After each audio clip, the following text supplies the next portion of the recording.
വയനാട്ടിലെ ദുരന്തം കേരളം വരുത്തിവെച്ചതാണെന്ന കേന്ദ്ര വനം പരിസ്ഥിതി മന്ത്രി ഭൂപേന്ദ്ര യാദവിന്റെ പ്രസ്താവനയ്ക്ക് മറുപടിയുമായി മുഖ്യമന്ത്രി പിണറായി വിജയൻ. കേന്ദ്രമന്ത്രി ദുരന്ത ബാധിതരെ അപമാനിക്കുകയാണ്, കേന്ദ്രത്തിന് ഗൂഢലക്ഷ്യമാണെന്ന് മന്ത്രി പി രാജീവും കുറ്റപ്പെടുത്തി. इको सेंसिटिव जोन में इस प्रकार का हैबिटेशन और इलीगल एक्टिविटी माइनिंग नहीं होनी चाहिए, उसका एक बहुत बड़ा नुकसान वहाँ पे हुआ है। हमारी ऑलरेडी गाइडलाइन है, इको सेंसिटिव जोन शुरू करने की प्रक्रिया है और इसमें भी हमने कमेटी बना रखी है। एक लंबे समय तक स्टेट गवर्नमेंट उसको अवॉइड कर रही है, उनको अवॉइड नहीं करना चाहिए।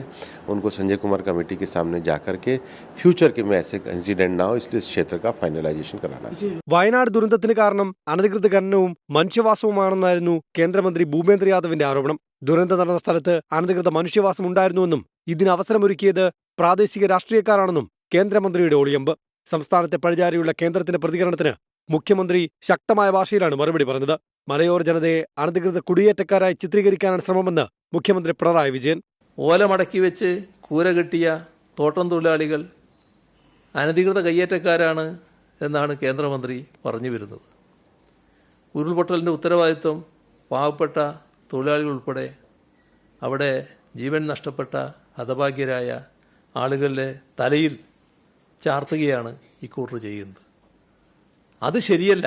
ദുരന്തത്തിന്റെ മാനസികാഘാതത്തിൽ നിന്ന് കേരളം മോചിതരായിട്ടില്ലെന്നാണ് വസ്തുത. ഇനിയും ഇത്തരം ദുരന്തങ്ങൾ ആവർത്തിക്കാതിരിക്കാൻ ശാസ്ത്രീയ മാർഗത്തിലൂടെ കേന്ദ്രവും സംസ്ഥാനവും സംയുക്തമായി നടപടിയെടുക്കണമെന്നും മുഖ്യമന്ത്രി. ഇനിയും ആവർത്തിക്കാതിരിക്കാൻ കൂട്ടായ ആലോചനയിലൂടെ ശാസ്ത്രീയമായ സമീപനത്തിലൂടെ മെച്ചപ്പെട്ട സംവിധാനങ്ങൾ ഒരുക്കാനാണ് നമുക്ക് കഴിയേണ്ടത്. കേന്ദ്ര ഗവൺമെൻറ് അതിൽ പ്രധാന പങ്കുണ്ട്, നമ്മുടെ സമൂഹത്തിനാകെ അതിൽ പങ്കുണ്ട്. ഉരുൾപൊട്ടലിന് കാരണം സംസ്ഥാന സർക്കാരിന്റെ തെറ്റായ നയങ്ങളാണെന്ന് പ്രചരിപ്പിക്കാൻ കേന്ദ്രം ഗൂഢാലോചന നടത്തിയെന്ന ആരോപണവുമായി മന്ത്രി പി രാജീവ് രംഗത്ത് വന്നു. മനുഷ്യത്വമുള്ളവർക്ക് ചേർന്ന പ്രസ്താവനയല്ല കേന്ദ്രമന്ത്രി നടത്തിയതെന്ന് റവന്യൂ മന്ത്രി കെ രാജനും പറഞ്ഞു. 24 തിരുവനന്തപുരം.